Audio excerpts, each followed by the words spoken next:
Hello there, family. I didn't see you there. And welcome back to another edition of Crenshaw Corner. I am Sanchez Crenshaw, and as always, I am joined by the best part of me, down like four flats, the rib that completes me, the Martha to my Jonathan. Oh man, that was a hard trivia. What's going on, family? What is going on? This is Angela Crenshaw. Guys, what is going on? That's my wife, family. Excuse me for one moment, family. What's going on? No, sir. What's I don't wrong? know that trivia question. Martha and Jonathan? Who's that? Kent. Mom, Pa, Kent. Superman? Superman. Come on. Why didn't you say their last name? Then I would have knew that. Because that would have been too easy. So I say Martha and Jonathan, the Kents. I got half of the question right. What is going on, family? What's going on, Sanchez? I had to give you the answer, though. That doesn't count. No, bro. You gave me the last name. That's giving you the Then answer. I knew it was Superman at that point. Exactly. Saying Kent, everybody.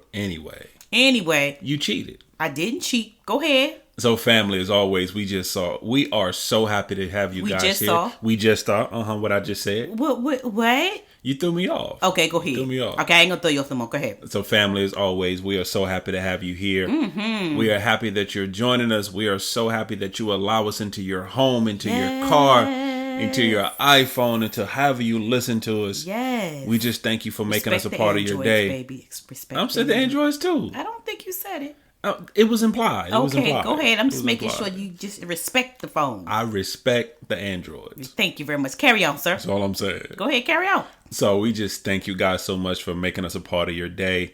However you're listening to us, whether it's on iTunes, whether it's on Podbean, whether it's on Spotify, whether it's Google Play, whether it's iHeartRadio, or whether it's on Amazon Music, or on our own personal website at www.thecrenshawcorner.com. Yes. We thank you guys so much for our new listeners, however you found us. Come on, new listeners. We're so happy that you did find us. Yes, honey. We're so happy that you're here. Thank you. And as always, for our returning family members, you know how we feel about you. Yay! Oh, no. I don't know what just happened there. I was saying yay. I think you might have scared off some people. Okay, go ahead, carry on. My bad. I was saying yay. So, family, we thank you guys for sticking in there with us. We thank you for just supporting us. We thank you for your feedback. Yes, we do. Family, we just thank you.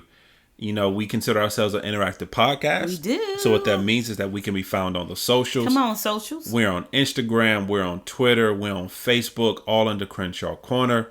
And, of course, you can always reach us via our email address at the Crenshaw Corner. I was about to give out our web address. Oh, my goodness. You do that every time. Every Go ahead. time.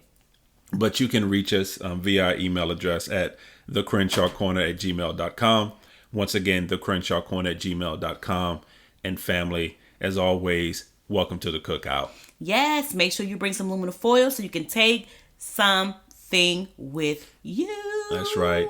You know, we are fond of saying, you know, with us, you never know what you're going to get. It's a rabbit hole. We will go down a rabbit hole in a moment. We'll come back, though. Give us credit. Typically, maybe, sometimes. By the end of the podcast, sometimes. Maybe we kind of circle back to the beginning. Yeah. Hopefully. We'll just say hopefully. If everything goes well. Mm-hmm. And it will.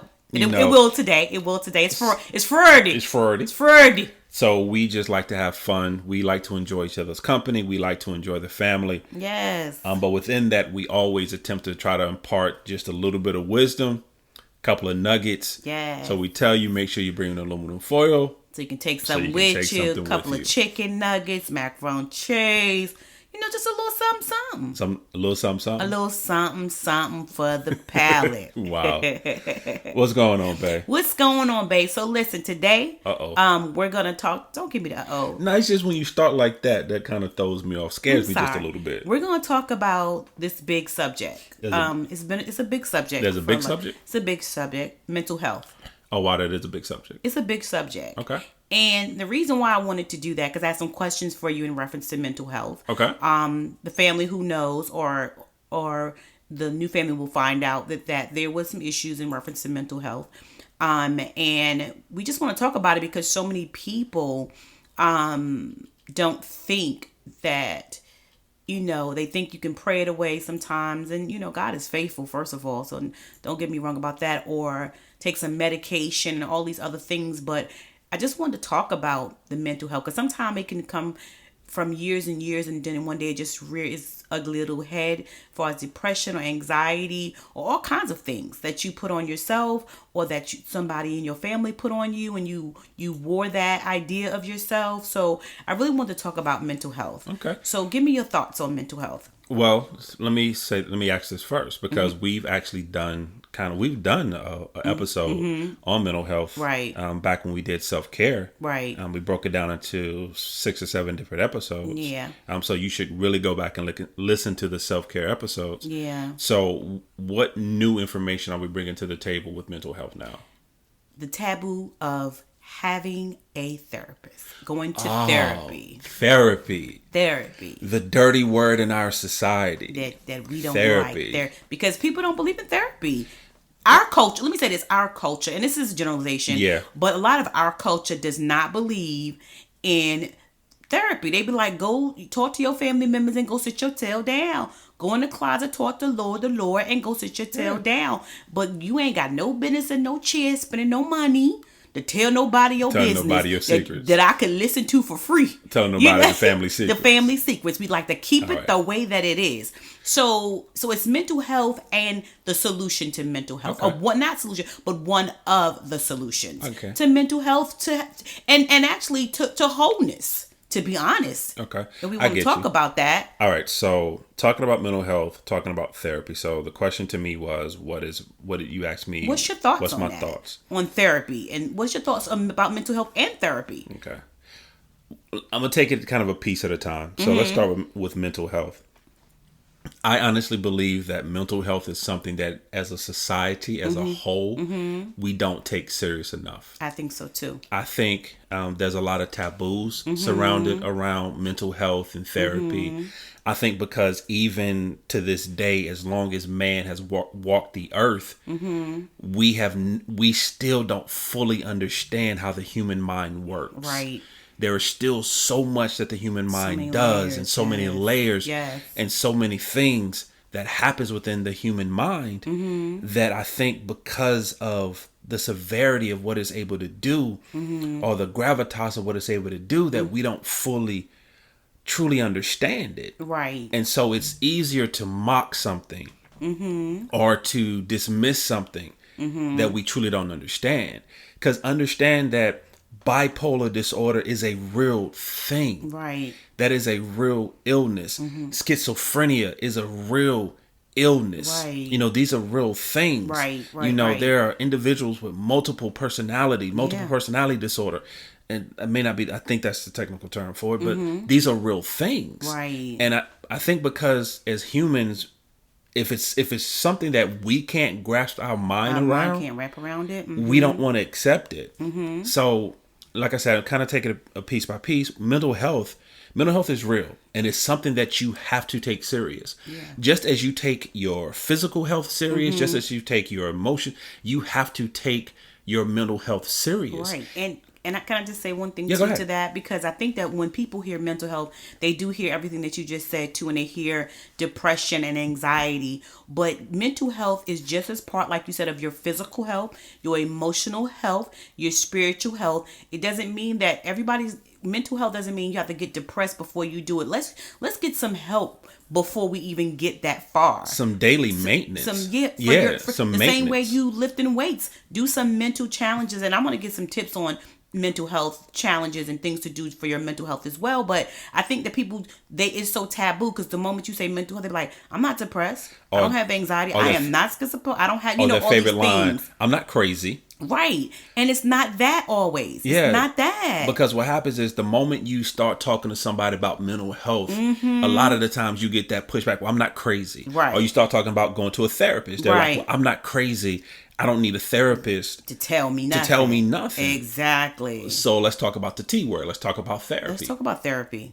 So for me, I grew up in that type of family structure. I grew up in a society where did not believe in therapy. Right. Didn't believe in counseling. You know, your counselor was your pastor. Go talk to your pastor. You know, talk or your to counselor at school. Yeah, your counselor at school. You know, go talk to the Lord. Right. That was, and once again, we're not saying anything about that. God should be first in everything you do. Everything you do. But understanding with that as well, with faith comes wisdom. Yeah. And there are certain things that you have to do. Some practical things. There's some practical. It's spiritual and practical can go hand in hand. It goes hand in hand. Yeah. That is the reason Jesus walked the earth, for the practical aspect of life. Because it all could have been done without him doing that. Right, exactly. But a sacrifice had to be made. The practical a way of life had to be set so you could see how to do it. The practical application of it. Right. So once again, therapy. So I did not believe in therapy until I needed it. So let's kind of unpack that a little bit, and let's kind of walk through that just a little bit. Unpack that. Normally I don't like you to unpack, but I need you to unpack. So, and we've talked about this before, but for our new listeners and kind of a recap for our existing family members. So I've never really had what you would call a perfect life. I've never experienced the American dream when it comes to the family. I grew up in a very dysfunctional home. I grew up in a broken home. Right. My mother did her absolute best. She's a wonderful person. I hold no grudges against her. I hold no animosity against her. Love her. We absolutely adore her and love her. Yeah. But I grew up in a broken home. So, the typical father not around. Unfortunately, I'm not going to say typical, but a lot of people have that story. Right. Biological father was not around. He really didn't take too much interest in growing up. So single mother, being raised by the village, my grandparents, my aunts, my uncles, so on and so forth. But during that span, I had my older brother. We were a little over 4 years apart. He was my everything, my hero, my best friend, my role model, my protector. Everything was wrapped up in him. Right. Which was a wonderful life up until the age of 11. And then at the age of 11, due to circumstances beyond our control, he was taken from us. He was murdered. Right. He was shot in the heart. Right. One bullet was all it took. Right. Shot in the heart, dropped dead before he hit the ground. So that changed my entire existence. That changed my whole world. So I went from a very fun-loving, very outgoing, very bubbly person who enjoyed being a kid, enjoyed his life, enjoyed playing. I went to that kid to my whole world shattered. Right.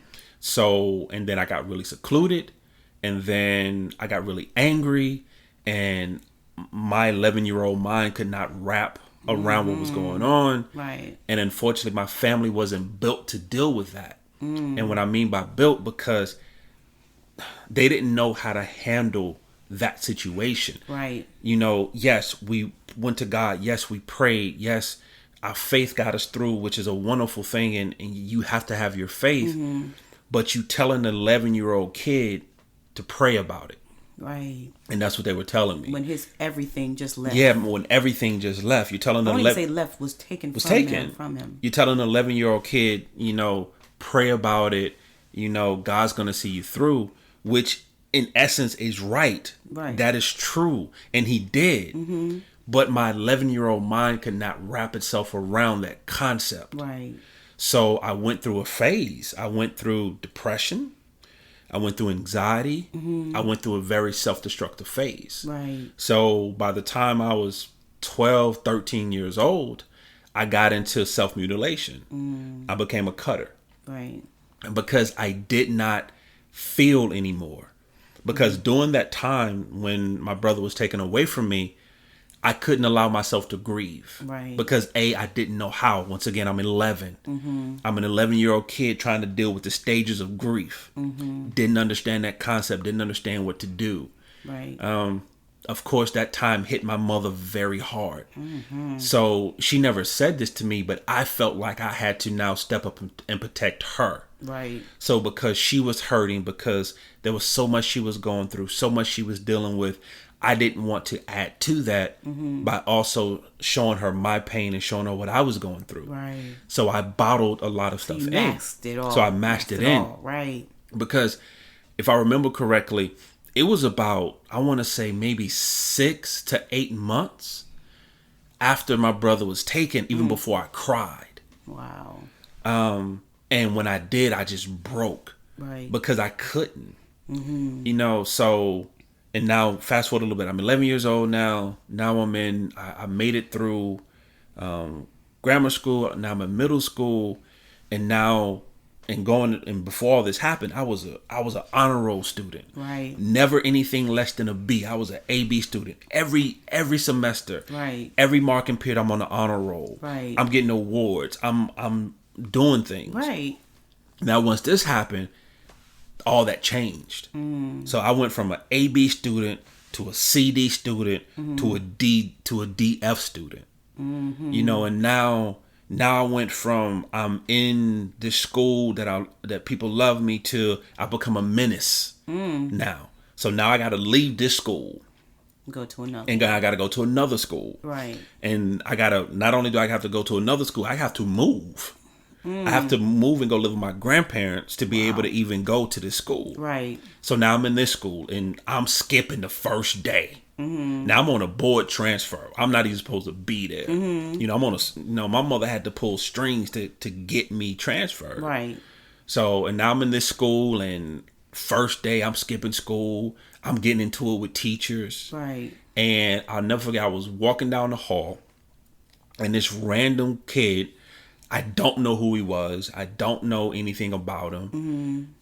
I don't even know if he actually said something to me. But the next thing I know, I have this kid in a police chokehold. Right. I'm literally choking this dude half to death. Right. And so, of course, teachers pulling me away and everything. So now I'm in the office, which I do remember. If I remember anything else, I remember Dr. Lewis. Dr. Lewis was the principal at that time in my middle school. Coolest guy. Right. Coolest guy you would ever meet. Suspenders and a belt. Not suspenders and a belt. Suspenders and a belt. He Bill Cosby. He Bill Cosby. It doesn't work, but it worked for him. Right. He was the nicest guy. He loved kids. He loved what he did. And you could tell. So take me into his office. They call my mother, of course.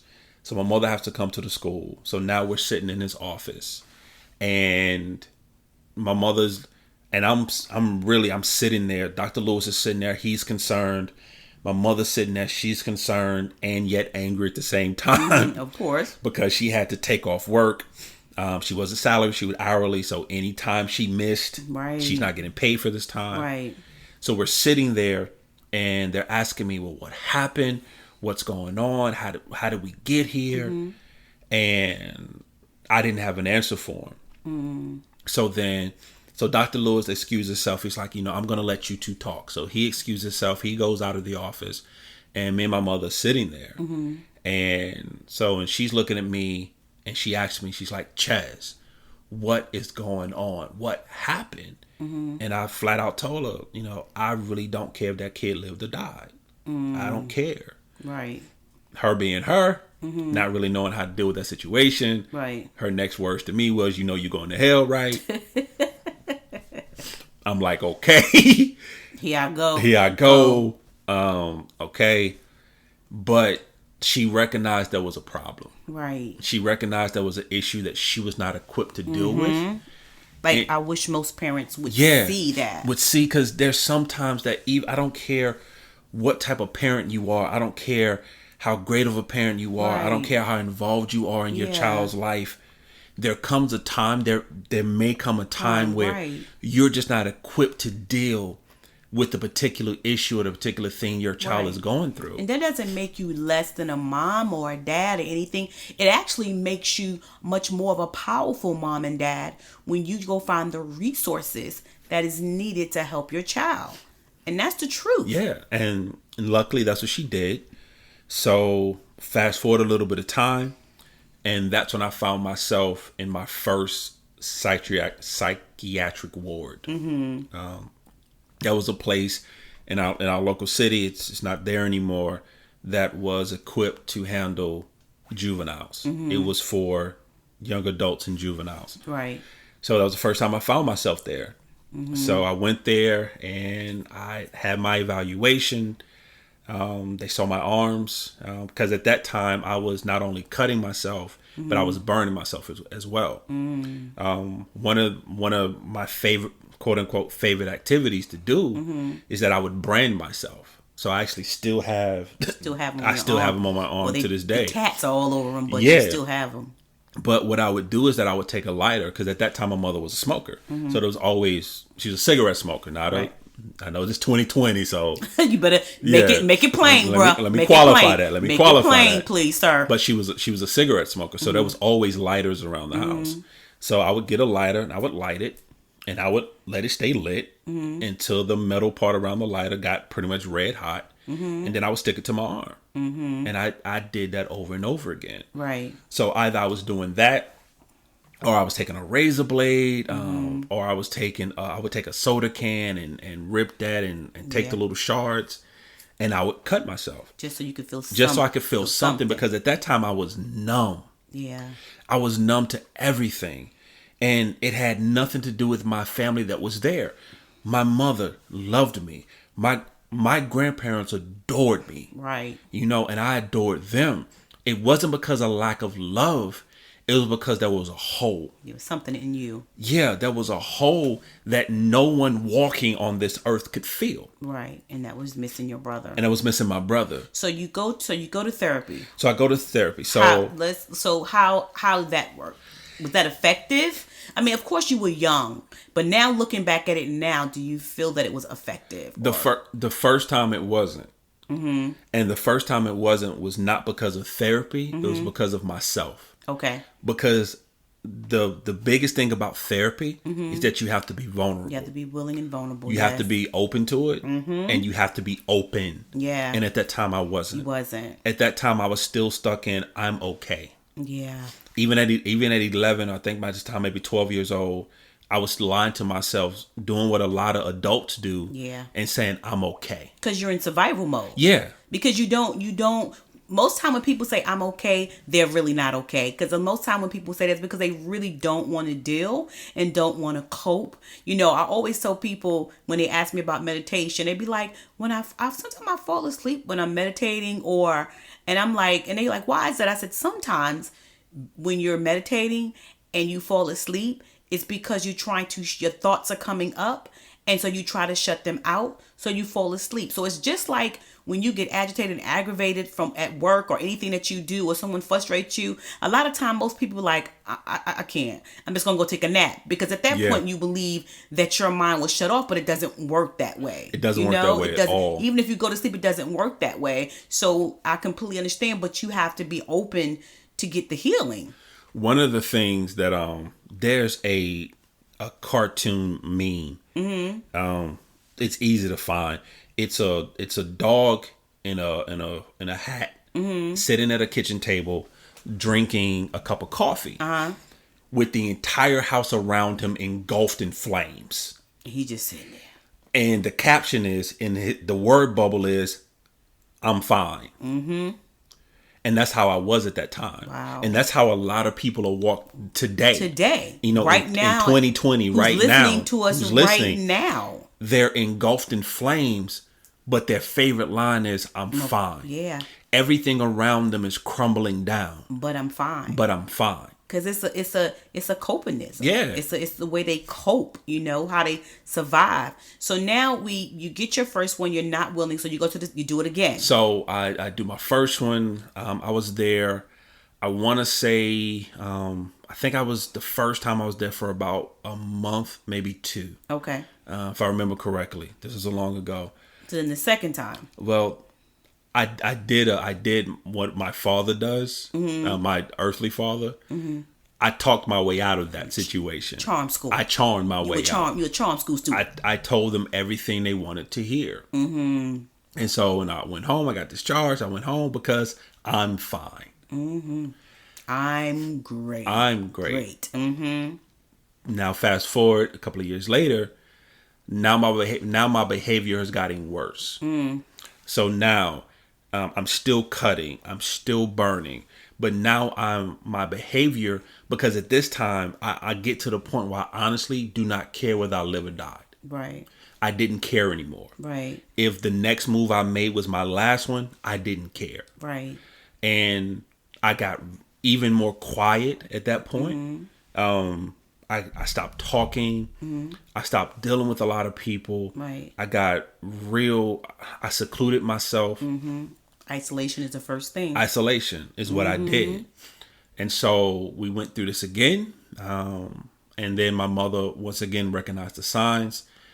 She saw my arms. She knew it was time again. Okay, let's try this again. Right. So I got admitted the second time.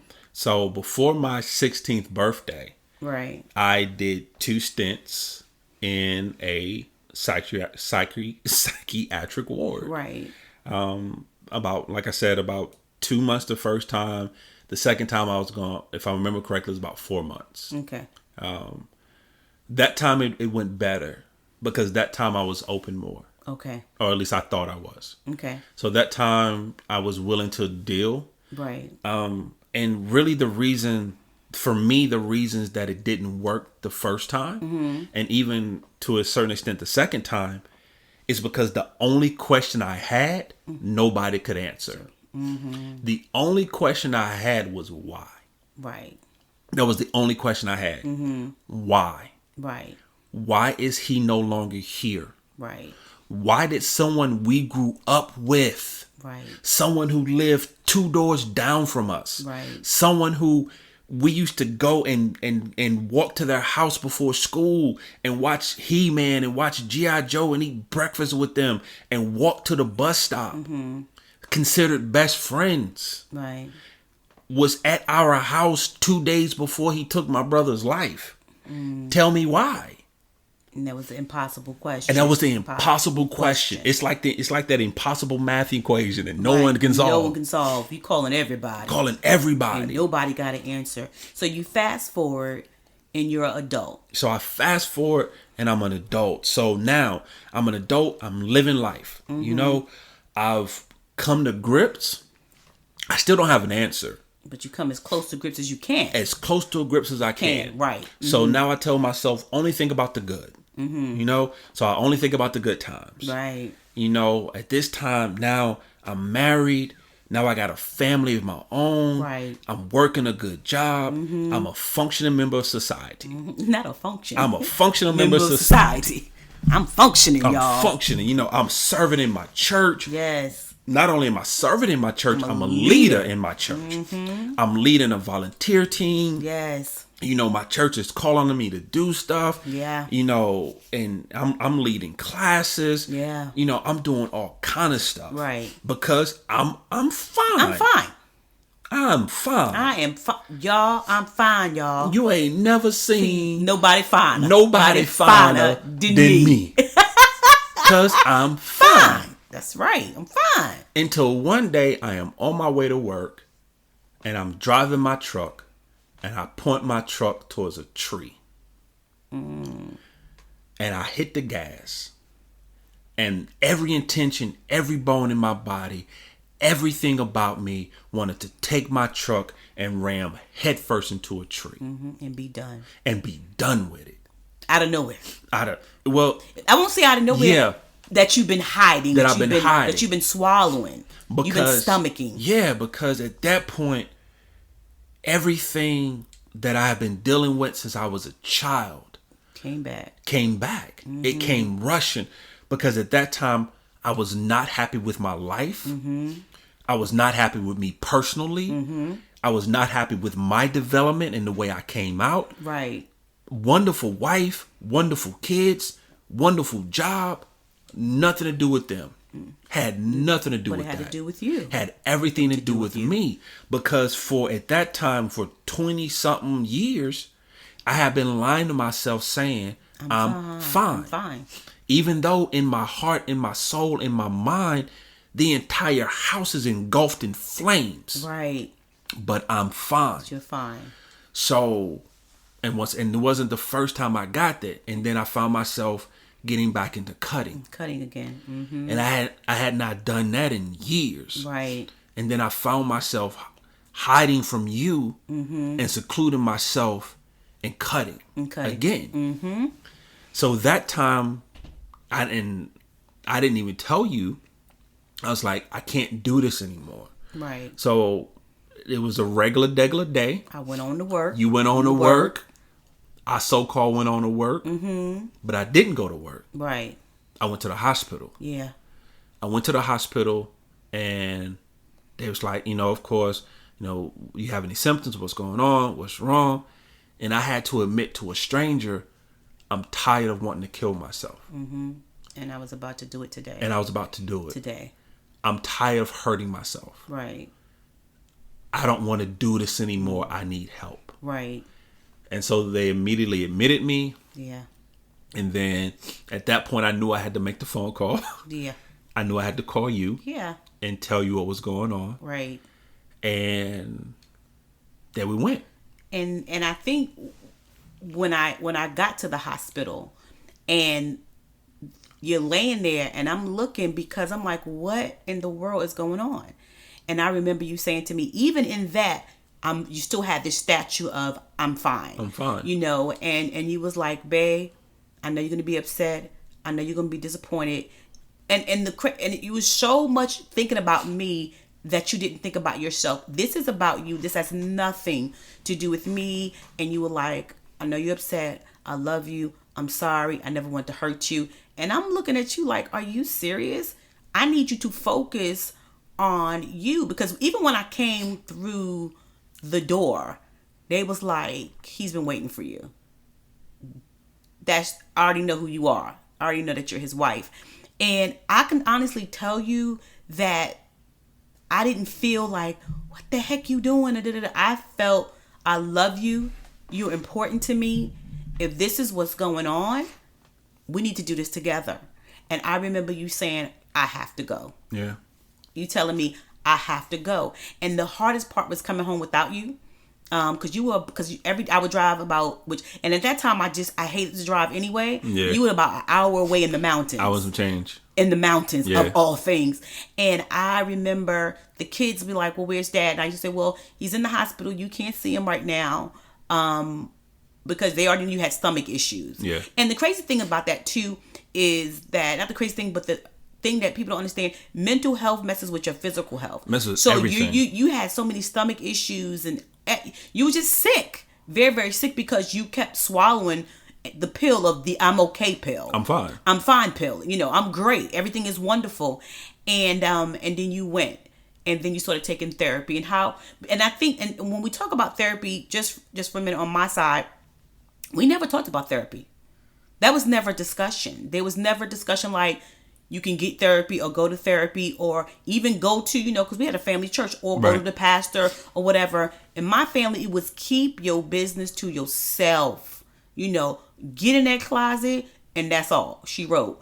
And so it was never, no one ever was like, girl, I'm going to therapy or I'm going to go talk to the Everybody's business ain't nobody's business. Exactly. It was never one of those conversations. So at least your family had a little bit more conversation than mine because guess what? We just did not have the conversation because wasn't nothing wrong with you. Girl, get yourself together. Girl, please. Ain't nobody got time for that. Go take a nap. Go take a nap. You strong. You come from a long line of strong women. Get yourself together. Go relax. And I didn't drink or smoke or anything like that. So they couldn't go tell me, let's take a drink or smoke some weed or at the time pot or whatever you want to call it back then. So it was never any type of discussion. But so I didn't know what that looked like. But even in my heart of hearts, when you said I have to go, I just knew it was good for you. Yeah. It was good for you. So you go to therapy. So I go to my third stint. How did that work? My third stint in my life. Mm-hmm. Having to be committed into a mental hospital. As an adult. Mm-hmm. This time was so much different. This time was so much different from the previous two times. Mm-hmm. And it's because it had nothing, and it was no knock because I met some of the greatest people in those two initial stints who truly knew what they were doing, who truly wanted to help, whose truly heart was in the right place. But I was not in the right place at that time. Right. And that was different from the third and last time. Because at that time, I was open. I was truly open to listening, to talking. Right. Because I think people have this great misconception about therapy. And therapy really is just, it's talking. It's talking in a way that has you open up. Right. And because what happens, and the reason I love therapy so much is because you have that unbiased opinion. I was about to say that, yeah. Because I love my mother, but if I go to her about her, she takes offense. Right. Just like and we talked about this before, one of the problems that you and I had early in our marriage is because we started as best friends, where we could talk to each other about the people we were dating and anything, but now we're married, so now the person that's aggravating me is you. Right. So how do I do that? How do I tell you that you're aggravating me without you taking offense to it? Right, exactly. So introducing that unbiased third party where I can talk about parent issues. I can talk about relationship issues. I can talk about insecurities without that person taking offense. Right. And I think too, also what I've come to the conclusion is it's so much better to talk to someone that's unbiased. And the reason why, because they don't want to put on their "I'm gonna fix it for you" clothes. Right. And I think that family members and everybody has good intent. That's not what I'm saying. But what I'm saying is, as you're talking to one of your family members, they're already putting on their pants, their shirt, their jacket, their hat, and their tool belt, because they're about to fix it. They about to be a construction worker. You are under construction. Under construction. And you got something going on, and they want to fix you. And that's not what you're looking for at the time. And I'm glad you kind of said that. You know me. Of course you know me. I'm a visual person. Right. The difference between a therapist and talking to a family member is the difference between going to a repair person and going to an architect. There's a difference. There is a difference. Where you go to your family member, they want to become that handyman, and like you said, they want to grab their tool belt, they want to grab their hammers, and they want to fix your problem. Where a therapist, what they do is they give you the piece of paper and they give you the pencil, and they have you design what's going on. Exactly. And they have you lay it out and fix it. And I know that's kind of an obscure way to look at it. But it's the truth. And that's the one thing I learned is that, because for the first time I was able to truly open up about really what I was going through, about my insecurities, about being a son, my insecurities about being a brother, my insecurities about being a man, my insecurities about being a child of God, my insecurities about being a husband, about being a father. Every insecurity that I had, I was able to talk. I was able to talk through it. Now, was it a overnight fix? No. And that's not what therapy is. No. I'm not a therapist. I've never. It's a supplement. Yeah, it's a supplement. It's like a supplement to your life. Yeah, it's not a surgery. It's a supplement. It's a supplement. It's rehab. Exactly. But it put me on the right path. It gave me the tools that I needed. To learn how to cope and how to deal when things get stressful, when the anxiety comes, when the insecurities come, because they don't go away. You're just provided tools on how to deal with it. So instead of your family members getting their tool belt to fix you, you got your own tool belt now. I got my own tool belt. And you can fix yourself. Not fix yourself, but you know what to do for yourself. I know what tweaks to make now. I don't need your Phillips head. I have my own. You got your own. You got your own flathead screwdriver. And I think that that's so important. And I think that when you went through and the thing about that, which is out of that therapy session, because I think you were there for a month. Were you there for a month? Almost 2, I think. Yeah, almost 2 months. Yeah, almost 2. What came out of that, number one, what people don't know, was a play about 18 poems. Yeah. 18. Because you had been doing spoken word and then you stopped. And 18 poems. And then out of that, Romeo Killer. That's how I ended up writing. That's how he ended up writing his book. That's how I ended up writing my book. That was when you realized that was something else that you had stuff down, that you were gifted in writing, which you might have knew when you were younger, but you didn't go after it. But for the first time in a long time, you had an opportunity to be by yourself. Yeah, because and deal with everything that's about you. And that's what I did. Because one of the things that because how it worked in this facility I was in, of course, every day I had sessions. So I met with a MD to check in. And then I had a therapist that I was meeting with on a daily basis. And then I was having group sessions that we would have on a daily basis. And so when I met with my therapist, one of the things that they gave me was a journal. And they said, write. whatever comes to mind, whatever comes to your heart. Write. Don't edit. Don't think about it. Just write. Can I just piggyback off go that ahead. for a second? People, if you have the opportunity, journal. I think journaling, because not only does journaling, like the therapist said, to just journal and whatever comes out, just write it down. But that be able to have that thought process, because you still have those books. I do. To go back and look from where you came and what your thought process is, and how you've grown, and how you are able to now, if something bothers you, you know, like if I talk too much, like you tell everybody, you're able, before you wouldn't say anything, you thought you was gonna hurt my feelings. Now you're easy to say, because now it's your mental health, it's your health that you're worried about, not mine, and it's not your goal to you to bring me joy or make me feel any type of way. And so now you'll be like, babe, babe, I love you, it's too much, baby. Yeah. It's too much, because that's mental health too. Not holding on to that stomach and that when I'm irking your nerves, you know, in a respectful way to go, babe, it's just too much. But before, you would kind of like just stomach, even you didn't like the job you were in. You didn't, I mean, the fact of the matter, you were like, you know, how do I come home and tell my wife that I want to quit this job, making all of this money, because I'm stressed and I can't do it anymore. I was physically ill from working that job. Yeah. And it was because, like you said, because I'm the man. Right. I'm the provider. I'm the head of this household. Right. How dare I go to my wife and say I'm unhappy? Mm-hmm. Deal with it. Right. Man, you better man up. Mm-hmm. You know, how dare you? I'm not. Now you just want to deal in emotion. Oh, you unhappy? Right. You want to leave a job but in essence, yeah. I want to leave this job because mentally I'm unhappy, and it's taking a toll. Mentally, I'm not fulfilled, and it's taking a toll. Right. And there are so many family members right now who are stuck in that place. Well, can we not even say family members for a minute? Can we just say there's a lot of men that's stuck in their place, feeling like you're feeling? I'm the head of the household. I bring the majority of the funds in the house.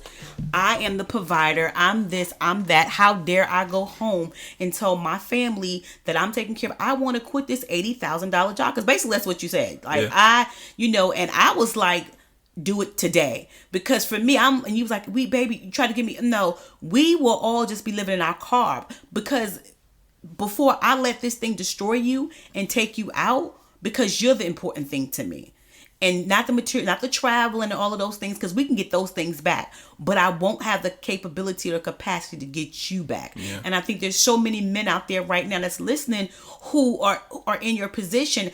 Brothers, I love y'all. Please go talk to somebody, because the thoughts are real. They are real. The thoughts are so real, and we try to dismiss them. Mm-hmm. Because, and it was different for me as well, because I grew up in a Christian household. That's another thing. Because I grew up learning and knowing the Word of God. I grew up reading my Bible. I grew up being in church all day. My grandfather was a Baptist minister. We've talked about this before on the show. You know, before, you know, connected campuses was a thing, before, you know, a church having buildings everywhere and 19 different campuses and 44 different cities, until that was a thing. My grandfather originated that, you know? He was, you know, 4 different churches at one time and 4 different cities and bouncing between, and I'm right there with him, you know, in Bible study and prayer meeting and choir rehearsal and all. I grew up with getting that. His Bibles, helping him find passages. I grew up with that, learning, you know, Sunday school. I grew up with that. I learned that. I knew the power of prayer. I know the power of prayer. But the thoughts are real. Yeah. You know, even with all that foundation that I have and that I had, the suicidal thoughts were real. Yeah. The insecurity was real. Mm-hmm. The anxiety, the feeling less than was real. Yeah. And the biggest mistake that I made was not dealing with those thoughts, because they just don't go away on their own. They don't. Because there were so many times that I worked out how it was going to be done, because in my mind, I wasn't needed. Right. That was another thing that you said to me. I was like, you said, we have life insurance, and you'll be better off. You'll be better off without me. And I couldn't even fathom. Yeah. But what I didn't do, I just listened, and I knew not to judge that. That's how you felt. Yeah. Because I didn't. That was for the first time and forever that I didn't put on my tool belt, that I didn't put on my construction outfit and put on my Timbs and be like, yo, I'm stomping with you, bruh, and try to fix what you were feeling, you know, because that was difficult for me. Because we have really good life insurance. I knew you and the kids were going to be well taken care of financially. Yeah. And I had already convinced myself that you guys will be so much better off without me, without my dead weight pulling you. Right. Because I had convinced myself that I have stumped your growth, that I had stopped you from fulfilling the things in life you need to fulfill, and I had stopped you from progressing further. Wow, babe. And so I'm dealing with all this. In my mind, it's like, you know what? You ain't helping nobody. You know, you faking like you doing stuff in church. You ain't really doing nothing. You faking like you helping people. You ain't really helping. Ain't nobody listening to you. Right. So that mind is a powerful thing. The mind is a powerful thing. Because for me, every good thing that I was doing, my mind told me 18 different reasons why it wasn't good at all. Why it wasn't good at all. And why it didn't matter. So, and one of the things that dealing and going through therapy, they taught me was how to deal with that. Yeah. Instead of, it's okay. Let's walk. One of the things my therapists always say was, let's walk through this. Okay, well, let's talk about this. Okay, so you're feeling insecure. What are you feeling insecure about? Okay, so now we figure out what you're feeling insecure about. Okay, now let's figure out, well, how did you get there to feel insecure about that? Right. What is in one of my favorite lines? Root cause. That's my favorite line. That's huge. I got that from therapy, actually. Really, that's the root cause. That's cause. One of the things I learned in therapy is getting down to the root cause. What is the root cause of your anxiety? Exactly. Okay, you're fearful. What are you fearful of? Right. Okay, I'm fearful of losing my job. Okay, it's not really losing your job you're scared of. Let's talk about what are you really scared of. Okay, if I lose my job now, how am I going to pay the rent? Right. How am I going to pay the bills? How am I going to tell my wife? And so, and now you get down and you start peeling back those layers to determine, okay, what really is the issue that you're dealing with. Because what happens is once you get down to that, like you were saying, okay, if I lose my job, then I can't pay my bills, blah, blah, blah, blah. You've already, before any of that happened, you've already put yourself there already. So then that's what makes you feel like you're not enough. You're not doing enough. You're not capable. You're not doing what you're supposed to do. We are so futuristic. We talk ourselves into a future that hasn't even started. Hasn't even happened yet. Hasn't even happened and may not never happen. But once we get there, we're so busy telling it's a story that we tell. It's a story that we tell. It's the narrative that we write. Because in my mind, in 3.3 seconds, I done went from having a really good job and money in the bank to in the homeless shelter with no money. And no family. And no family. In 3.3 seconds. As you sitting in the house with your family. As I'm sitting at the dinner table. With your family. And that's another thing that going through therapy and walking through that process helped me understand. I didn't know, and I fall into this trap still today, not as much as I used to. I didn't know how to enjoy life. Because even, and I think I've said this on a podcast before, my philosophy, I'm the other shoe person. Yeah, I must have waiting for the other shoe to drop. I'm always, because my life into that point had trained me that way. Yeah. Because I love my father went away. Right. I love my parents. I'm in a single parent household. Right. I loved my brother got taken away. I adored my grandfather got taken away. Right. And everything is like every time something good happened, there was always that shoe that came. Well, I think there was two things, because we've talked about this before, two things that I think structured that thought process. The first was, like you said, losing your brother and staring at him, being covered up in the street.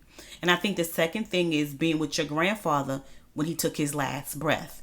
So I think that sometimes we're not careful. We're so busy saying we don't grieve things the way that we should, and we keep saying we're okay. And as we grow, so do those things. Those things grow with us as well. They don't go away, they grow. Yeah. And if you're not careful and if you don't handle them accordingly, they can become bigger than you. They become taller and bigger and stronger than you ever could possibly be. Yeah, and that was another thing, because at a very young age, I got introduced to death at a very young age. Yeah. You know, and in rapid succession. Yeah. Because it was, like you said, it's my brother. I'm looking at my brother, and I'm looking at my brother. I don't know if I've ever really told the story. I'm not going to go too much into detail about the actual events, but my brother was killed about 50 to 100 feet from my house. Right. You know, so he's laying on the ground at the front of our complex. And when I go there, and we get the knock at the door, and we go, and I'm running up the street, and I see my brother under this tarp. You know, I'm yelling to the cops, you know, like, get my brother off the ground. At least, yeah. You know, because he was there for seemed like forever. Yeah. You know, I got all these people, they gawking, and it's like they all around, and they chit chattering, and they going about their lives like everything is okay, and everything wasn't okay at that point. So I'm looking at him under the tarp. So, and then we bury him, and I got to look at my hero in a casket. Right. You know, and then shortly after that, then my grandfather, who had been battling cirrhosis of the liver. You know, and watching him waste away to nothing, and now I'm looking at him in a casket. And then at that time, I had a best friend who I had got. I had a best friend from my grandfather's church that we got really close. Right. She was wonderful. She was older than me. If I ever really think about it, I think she might have been my first love. Your first love. Yeah. She was really cool, and we used to talk and have fun, and we talked about the future and talked about all kind of stuff, and we would stay on the phone for hours. Right. But she was sick. And so my time with her was very limited too. Right. And then I get the call. Now she's gone. Right. So I got my brother, who I got close to, and he's gone. Now I got my grandfather, who was crazy, but I loved him. Right. And I watch him, and he's gone. Right. And then my best friend, who at that time was the only person I could talk to and would actually listen to me. Yeah. And she didn't judge me, and she wasn't putting her own spin on it. She was just listening to me. Right. And now she's gone. So I got all this death. And then because the grandfather I was referring to was my paternal, and then I got my maternal grandfather, the Baptist minister who I was raised with, and he was always my everything, but then he really became my everything, and he was the stature of a man, and now he's sick. Yeah. And so now he has Parkinson's. And so now he's deteriorating. Right. And so now I have this strong man who, you know, no nonsense, and stood his ground, and didn't care what he said, and would do everything, and took care of everything. And now I'm helping bathe him. Right. And now I'm helping him get dressed. Right. And I'm having to shave him because he can't do it anymore. Right. And I see him now. It goes from him going wherever he wants to go, getting in his 70s. It was a 76 Buick. Big boat. And I'm seeing him getting in his car, and we're going everywhere he want to go. Right. To now he's having to be driven around. Everywhere he wants to go. Everywhere he wants to go. So so when we tell people, because I'm listening to it, and I'm like, you don't have, sometimes when you're internalizing it, it becomes poison. Yeah. And because sometimes you have to throw up. You do. You have to regurgitate. You have to regurgitate this stuff, and I think so. For such a long time, you never threw up. A long time. That's why I got stomach issues to this day. Yeah, because you didn't throw up. You regurgitated all of that, and I think people don't even understand. You know how when you get sick or something makes you sick to your stomach and you throw up. That's like, I know this is too much for y'all, but anyway, it's the best thing that you can do. You need to get that sickness, that ickiness out of your body. You didn't have a place to do that until you went to therapy last time, because then you had to open the box. You had to throw up. But the beauty about it is that you didn't have to worry about, if I throw up, what would this person think? Right. Will this person think I'm contagious or I'm crazy or all these things? I can literally throw up and be free of it all. I didn't have to worry about being judged. Exactly. I didn't have to worry about being misunderstood. Yeah. I was allowed to be me. Yeah. I was allowed to be vulnerable. Mm-hmm. I was allowed to unpack the box. Yeah. Because my box has so many layers. Yeah. In that box. It's a box inside of a box inside of a box. It's like the Russian nesting doll. Oh, jeez. It just keep going. Yeah, and if you're not familiar with the Russian nesting doll, you've seen them. Mm-hmm. It's the really big doll. When you take off the top, there's another one in it. You take off the top, there's another one, and you keep going till you got like this peanut-sized little doll. Yeah, and that's where you are. And that was me. Peanut-sized you. Yeah, because I just kept shoving everything in, and kept just holding everything down. Yeah. And the one thing, and I will always say, for me, going to a therapist and going to therapy is one of the best things I ever did. Yeah. It did not negate my love for God. No. It did not negate my faith. Mm-mm. It did not negate whether or not I believed in God. Mm-hmm. But how I look at it is that God gives everyone a talent. Mm-hmm. God gives everyone a purpose. Yes.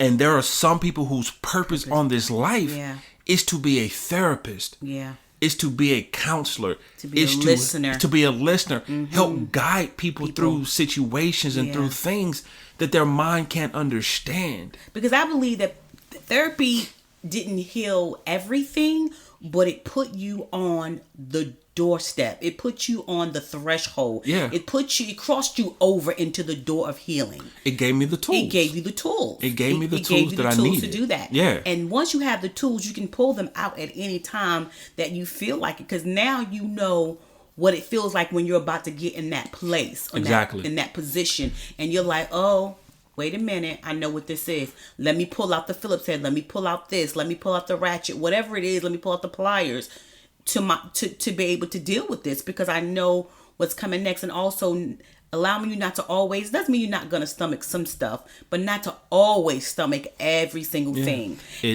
I'm sorry, go ahead. And I think too, what it did too, it allowed you to take off all the hats. Yeah. The daddy hat. The husband hat, the good employee hat, the perfect son hat, the perfect brother, the best friend who's there for everybody. Because that's really what everybody called you. Everybody want to pray with you. The best servant, the best person at church, the guy who know the right word, the best spoken word person. All these things, it allowed you to take off the hat for that almost 2 months and just be the itty bitty peanut inside the Russian doll. The essence of who you are. And I think that's where you grew in your writing. I think that's where you grew in your spoken word. I think that's when you grew into yourself and you begin to go, no, I don't want to do that. No, I ain't going to do it. No, you talking to me too much. No. But I think, but it's what was needed. And I remember going to get you and I asked you, how were you? Because I was there every day. Yeah, you came to visit me every day. Every single day. But I want to know how you were, right?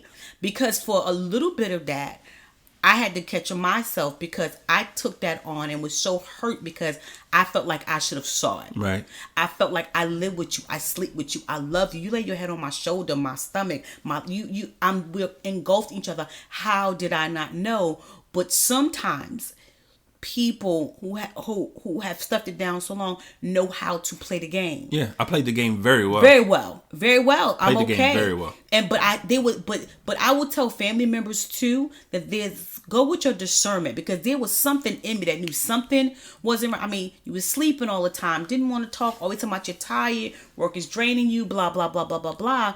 And so I didn't see it. I felt it, but I didn't see it. And sometimes I would tell family members, watch out for that. You may not see it, but if you feel it, go with that spirit of discernment. Go with that. And if you can get your family member help, get them help. I think to be honest, I think if you got a job that got EAP, is EAP? EAP. Employment, yes. Employment assistance I think, program. what is it, like 4 or 5 free ones? Something like that. Depends on how your job sets it up. But typically it's like 4 or 5 free Go sessions. and get them for free. Yeah. I told Sanchez, I said, I'm thinking about it.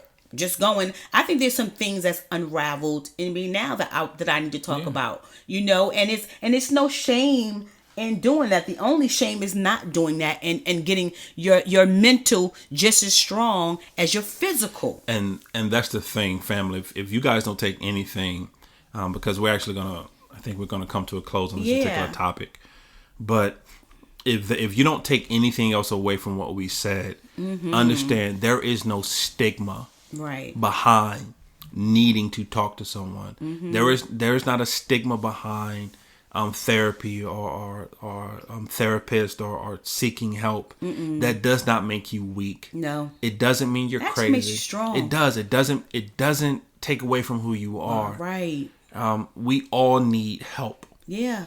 And it doesn't have to be as severe or as tragic as some of the situations I spoke to during this particular episode. But stress is stress. Yeah, stress is stress. Yeah, mental health is important regardless. Yes. Whether it's job related, whether it's relationship related, whether it's physical related, whether it's health related, whatever is your trigger. Yeah. Whatever is triggering you to you being, as we talked about earlier on, you being that dog at the table with the cup of coffee and your best fedora. Fly, saying it's fine with the entire house engulfed. Down. Yeah. It's just, so my final thought, family, it's okay. It's okay. It's okay. It's okay to seek help. It's okay to talk to someone, because like I said before, the thoughts are real. Yeah. And unfortunately, they don't just go away. They grow with you. Yeah. Sometimes they get bigger than that. And what I will say to you too, like Sanchez said, before you get to that point, work on your mental health before you even get to that point. Work on those things that you need to work on, because even when you gain weight, sometimes the weight is not the weight. Yes. It's not about what you're eating. It's not about eating. And it's like, I'm trying to lose weight. Sometimes it's what's eating at you, right? Not what you're eating, but what's eating you. What's consuming you that you haven't spoke about or you haven't talked about. And so it's so important, like I said, to even if you just go for one session and just talk to someone and find out, why do I feel the way I feel? Go and find out the root cause of why you feel the way you feel and why you're doing what you're doing, and it's important, because again, you can have all the physical health, you can have all the spiritual health, you can have all the emotional health, but if you don't have mental health, you're still unbalanced. Yeah. You're still unbalanced. That's my final thought. That's your final thought? Final thought, babe. No, that's my it. That's my final thought. Family, thank you. Thank you, guys. As we've always said from day one, we've never tried to hide. This is our therapy session. We've never tried to hide that fact. So we thank you guys for listening. We thank you guys for being a part. Yeah. We thank you for allowing us into your home. Yes. We thank you for making us a part of your day. Yes. However you're listening, whether it's on iTunes, whether it's on Podbean, whether it's Spotify, whether it's Google Play, whether it's iHeartRadio or Amazon Music, on our own personal website at www.thecrenshawcorner.com. We thank you guys so much. We love you guys. As always, we consider ourselves an interactive podcast. So what that means is that we can be found on the socials. We're on Instagram, we're on Twitter, we're on Facebook, all in the Crenshaw Corner. And of course, you can always reach us via email at thecrenshawcorner@gmail.com. Once again, thecrenshawcorner@gmail.com. And family, welcome to our journey. We love you guys. Bye.